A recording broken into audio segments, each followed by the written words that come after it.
field some of the questions that have been coming up around pediatric vaccinations. So first of all, this is the epidemic curve for the U.S. Again, it's a continuation of the pattern we saw with the somewhat upturn in cases in October. So far that hasn't been followed by an increase in death rates yet. We know that deaths follow, but there is some reason for optimism that we might not see quite the upturn in deaths that we've seen in previous waves. This is what the map looks like. If you compare it to previous maps, it's evident that the increases in case rates is sort of moving downward from the upper Midwest and Mountain West, and to some extent New England, where case rates have been fairly heavy. And we're seeing that dip a little bit lower into the upper regions of the South and the Midwest. This is the epidemic curve for St. Louis. Now the upturn in cases is a little more evident than it's been in the last few weeks. Again, we follow the blue line, which is the 7-day average, and sort of smooths out some of the data glitches. But it's pretty clear that there has been an increase, and we've almost hit about a 50% increase in cases compared to where we were a few weeks ago. That's reflected in the weekly change numbers, 14.1% increase in the week-over-week 14-day rolling average. Again, well above that support line of 10%. And the reproduction number is just about 1.1. A reminder that whenever this number is above 1, we see expansion of the number of cases in the region. If it's below 1, we see a contraction. So right now we're in an expansion period. The new admission rates have also turned up just slightly. Right now the average is at about 36 cases, which is up slightly from where we were, again, several weeks ago. And this is going up slower than the overall case rate. It's a little bit too early to see if that's going to be a sustained trend, but I think there's growing evidence that we won't see hospitalizations increase as swiftly as case rates.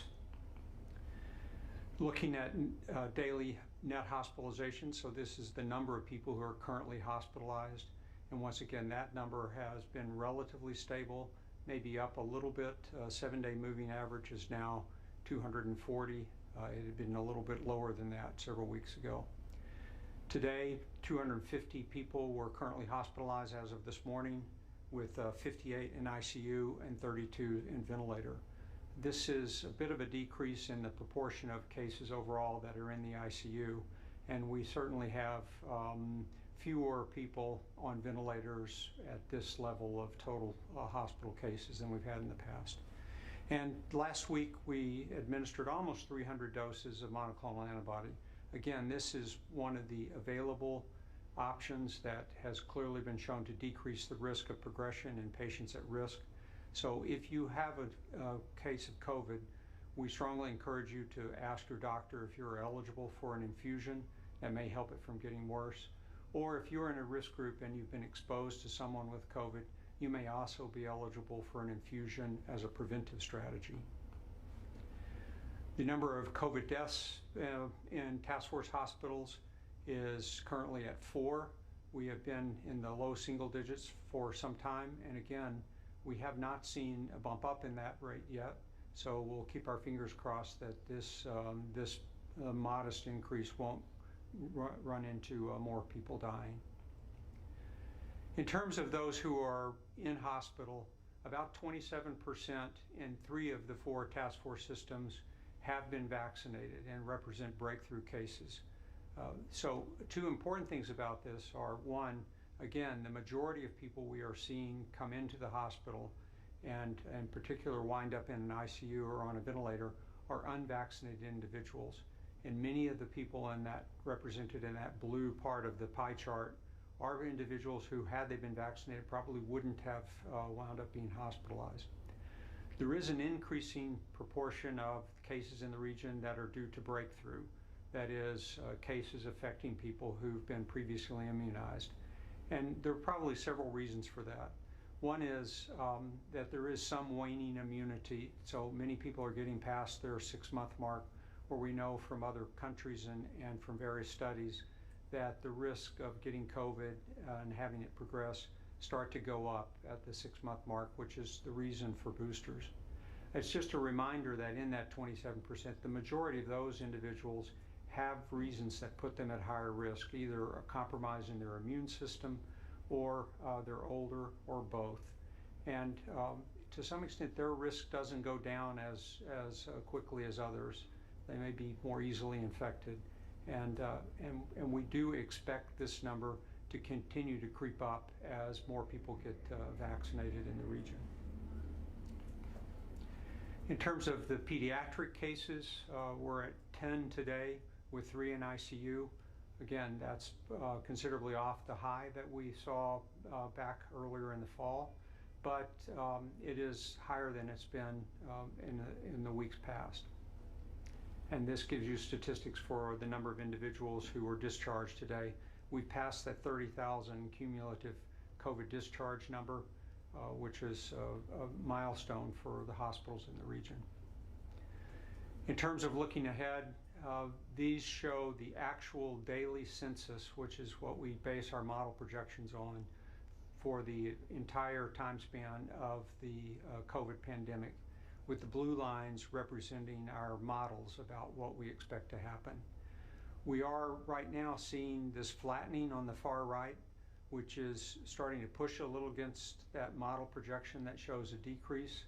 I think we are clearly in a period where we have stagnated and we're not seeing a drop-off. As case rates in the region continue to go up, we may see some pressure on that number with increased hospital stays. However, thus far, the increase has mainly shown up in tested cases who are not in the hospital. So it is possible that that the vaccination campaigns have been effective in protecting those most at risk, and resulting in most of those cases in the community being in those who are not at high risk. We don't see the same pattern with ICU. That's continued to drift downward. And again, that's another positive sign that the people at highest risk may well have been vaccinated and have some immunity. Looking at national numbers and regional numbers, we continue to lag the national numbers in terms of the total population that has received a complete primary vaccination series or received any doses of vaccine. We're in the low 50% in the St. Louis area, and Missouri has just crossed the 50% threshold. Again, I'll remind you that these are vaccination rates for the entire population. So these bars include, in the denominator, those individuals who are not eligible for vaccines, and including those who are in the 5 to 11 group who were just recently made eligible. So a good chunk of the unvaccinated represent those younger age groups. This is a look at the vaccination coverage by county. I won't review it. It's very similar to what we've seen before, and you can look at the individual numbers at your leisure. This is a little bit different group looking across those same counties, and each column represents an age range. So the very first column on the left is the 5 to 11-year-old group. The next is 12 to 17, then 18 to 24, 25 to 44, 45 to 64, and the final column is 65 plus. And an important thing about this graphic, it shows the high degree of vaccination coverage for older individuals in the region, particularly in those counties listed at the top where the numbers of individuals who've received at least one dose of vaccine is well over 90%. But you can also see the declining proportion in lower age strata, and the fact that down in the 5 to 11-year-old range, we've barely started, really. So that leads to our questions today. First of all, why are breakthrough cases increasing for hospitalizations? Again, just a reminder that as the number of people in the region are vaccinated, we will see the proportion of cases representing breakthrough go up.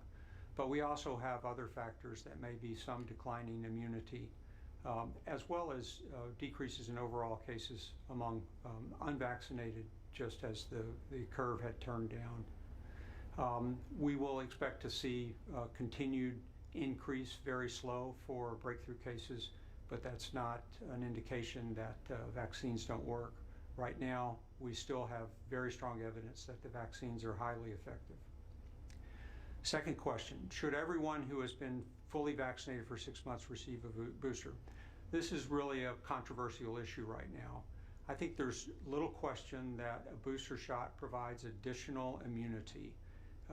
There is no question that those who are at risk, either by virtue of age, a medical condition that puts them at high risk of serious disease, or something that compromises their immune system, should absolutely receive a booster dose. No question about that.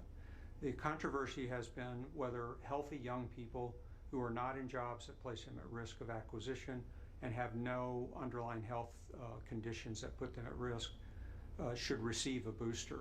And I think many experts come down on one side of that yes, a booster will enhance immunity in all, and others are less confident about that, saying that in those individuals without risk factors, the boosters may not provide much additional advantage, and there is that very small risk of complications, which again remain very low. So I think we'll hear more about that. There's currently a request in the FDA to approve Pfizer boosters for all individuals. And you may have read in the news that several states and New York City have said that they will begin to vaccinate anyone who's had a primary series with a booster shot. So more to come on this issue. Third question, have the 5 to 11-year-old vaccination numbers been as high as anticipated? And did delay in some deliveries cause a stall in vaccinations?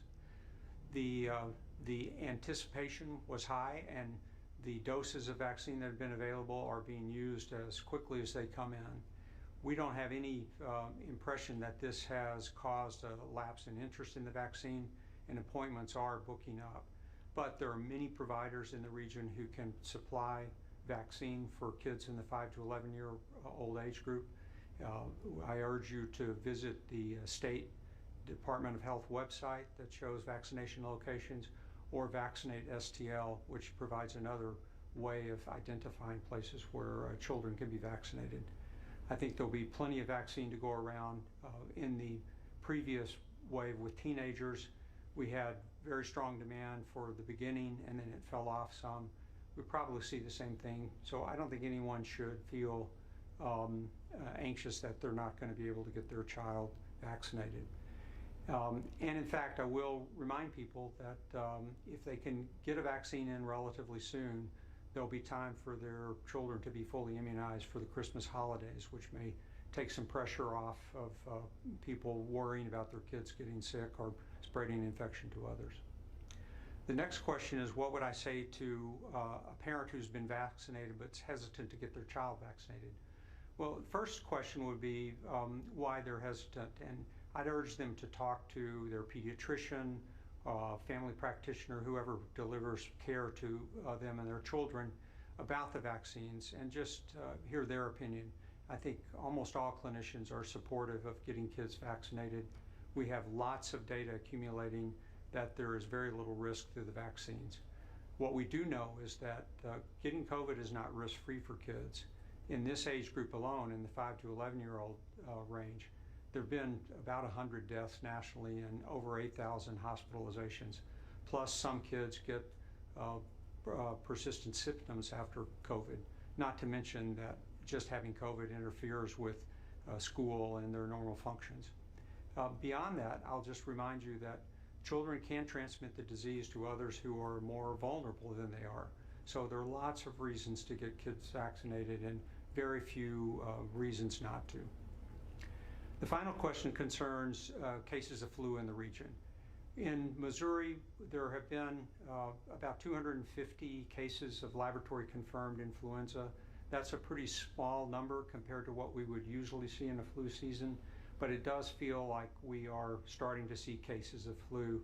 I don't think there's any question that we'll see more than we did last year when the annual flu epidemic was pretty much aborted by mask wearing and social distancing. We've also seen in other parts of the country some outbreaks. There have been outbreaks associated with college campuses. So once again, I think that's more information that we're likely to see flu head this way. If you have not yet been vaccinated for influenza, now is the time to do it. The flu vaccine, while it's not as potent as the COVID vaccine, is still very helpful in reducing the risk for serious disease or for hospitalization. And so it's not too late to take part in that. I will say in closing, the controversy around the use of masks remains. St. Louis County and City remain under a mask order, which I think is a really prudent thing to do right now with cases expanding in the region and the holiday season coming up. This is a time when people should be very careful about the risk of transmitting COVID to other family members and other relations and friends who might be visiting for the holidays. So we fully support whatever measures are required to get people to use masks appropriately. That is in settings where you're crowded in with other people and you don't know their vaccine status, and there's a potential risk for transmission even if you've been vaccinated. That concludes my comments for today. Thank you for tuning in.